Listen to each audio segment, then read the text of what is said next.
नमस्कार, आप देख रहे हैं छत्तीसगढ़ का साप्ताहिक मौसम पूर्वानुमान का ये बुलेटिन मौसम तक चैनल पर और मैं हूं देवेंद्र त्रिपाठी। दोस्तों स्वागत है आप सभी का बहुत बहुत इस बुलेटिन में। छत्तीसगढ़ में आज यानी 7 अगस्त से लेकर 13 अगस्त के बीच में कैसा मौसम रहेगा इसकी बात हम करेंगे। और उससे पहले एक बार जान लेते हैं कि छत्तीसगढ़ के किन ज़िलों में इस बार मानसून की अब तक जो बारिश हुई है वो कम रही है, किन ज़िलों में ज़्यादा रही है।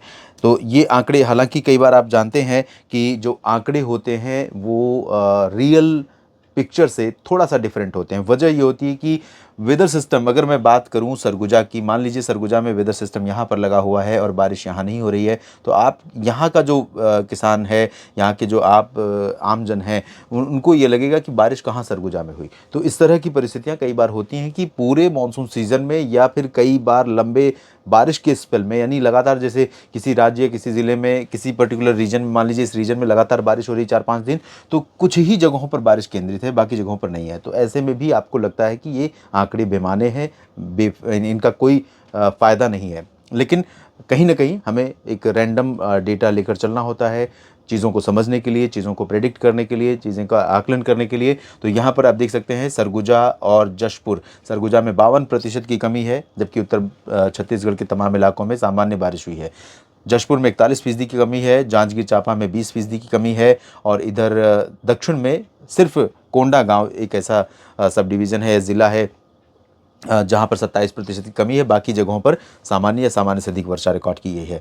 सुकमा, दंतेवाड़ा या कांकेर, नारायणपुर और गरियाबंद, धमतरी, बालोद, राजनांदगांव, रायपुर, इन सभी भागों में सामान्य या सामान्य से अधिक वर्षा का डेटा यहाँ पर दिख रहा है। रायपुर में 39% की अधिकता है, मुंगेली में 39% ज़्यादा, राजनांदगांव में 22 और बालोद में 21% अधिक वर्षा रिकॉर्ड की गई है। और अब क्या स्थिति रहेगी, यानी अगले 24 घंटों के, अगले 7 दिनों के दौरान क्या स्थिति रहेगी छत्तीसगढ़ पर, इसकी बात करते हैं। दोस्तों, ओवरऑल देखा जाए तो मानसून की अक्षीय रेखा ऊपर चली गई है, पूरब में भी और पश्चिम में भी, और इस बदलाव के कारण आप अच्छी तरह जानते हैं कि मानसून देश भर में कमज़ोर हो जाता है। और मानसून की अक्षीय रेखा ऊपर क्यों जाती है, जैसे ये भारत का रीजन आप देख रहे हैं, भारत का पूरा मैप देख रहे हैं, पंजाब पश्चिम में है, इधर पूर्वोत्तर अरुणाचल प्रदेश, यहाँ जब पहुँचती है तो उसकी वजह क्या है ये समझना बहुत इंपॉर्टेंट है। अगर इसकी बात मैं करूँ तो इसकी ये इसलिए देखने को मिलता है क्योंकि यहाँ पर कई बार जो वेदर सिस्टम है बंगाल की खाड़ी, अरब सागर में, ये इन जगहों पर वेदर सिस्टम डेवलप नहीं होते या वेदर सिस्टम नहीं होते,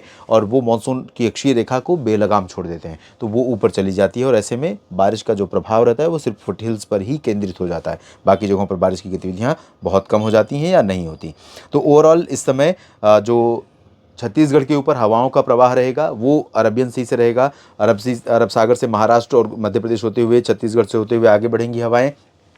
इन हवाओं में नमी होने के कारण टेम्परेचर यहाँ पर बढ़ेगा। पहले नमी के कारण टेम्परेचर नहीं बढ़ेगा, टेम्परेचर बढ़ेगा क्योंकि बारिश नहीं हो रही है।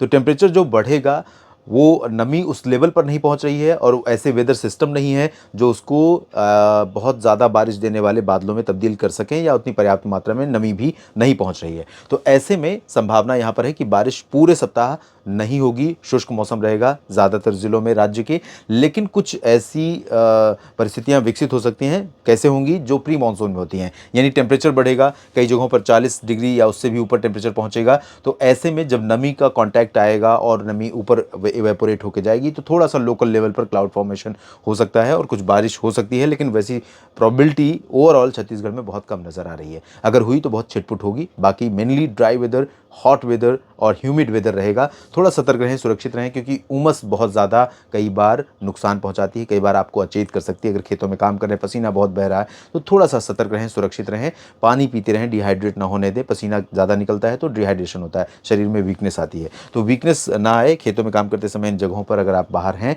तो अपना भी ख्याल रखें, बेहद ये ज़रूरी है। इस वीडियो में फ़िलहाल इतना ही। बने रहिएगा मौसम तक चैनल और न्यूज़ मीडिया मंच के साथ। धन्यवाद।